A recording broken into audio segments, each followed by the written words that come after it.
Hi, my name is Jason. This is my wife Jessica, and this is our story. We were over at our new house working, and I started having chest pains, and we decided to stop and take a lunch break. And I laid down with my two little twin boys to take a nap, and Jessica had to leave to go to work.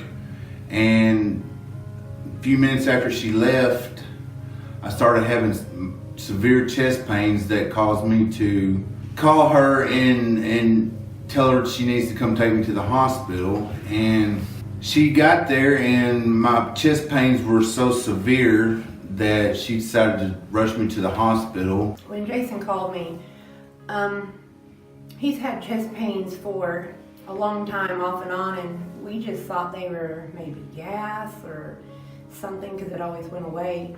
And when he called me, I heard him grunt, and I turned around and came back home, and still I didn't realize how serious that the situation was.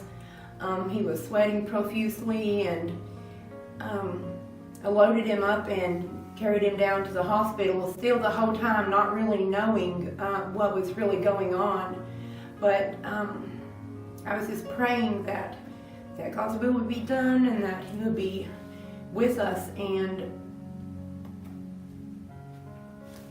after we arrived at the hospital in DeQueen, they hooked an EKG up to my chest and did some blood work, and they told me that I had a heart attack. And being 40 years old, I never would have dreamed that that's what my chest pains were. And my wife immediately called our pastor, and he came down and prayed with us, and they immediately called AirLife to airlift me to Little Rock, to the Little Rock Heart Hospital.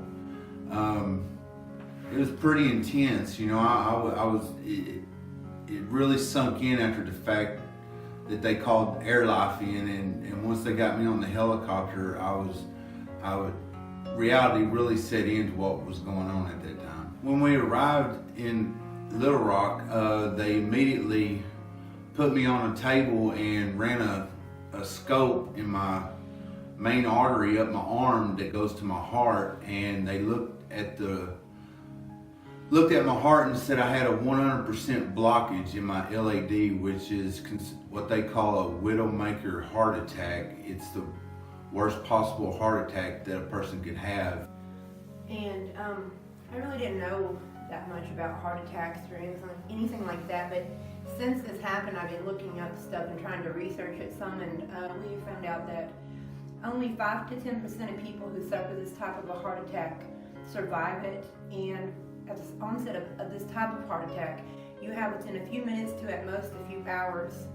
And when I learned this, I had such a gratefulness to the Lord for just orchestrating this whole thing, because from the ER doctor seeing the test, we went to the doctor today, and his family doctor, he looked at the EKGs and he said, from the standpoint of a doctor, he would have sent him home. It was a miracle that the ER doctor caught what he did on the EKG to send him over there. And they got him straight there, and they got him fixed just in time. And I'm so grateful that the Lord saw fit to let us have him in our life for longer, because it so easily could have went the other way. The reality that God is our healer has never been, it's something I've heard for a long time, but it's never actually been so clearly displayed to us in this way. I mean, he went into the hospital Saturday afternoon having had a major heart attack, what they call the worst heart attack to have, with a 5 to 10% survival rate. And they released him first thing, before breakfast even came Monday morning. We know that the Lord has touched his body. And not only that, the house we were working on in the beginning, we've been back over there working on it. I mean, you would think that he couldn't do the things that he was doing. You would think that he wouldn't be able to, but he is. And to me, that is proof that Jesus didn't just heal people back in the days of the Bible, he still heals them today.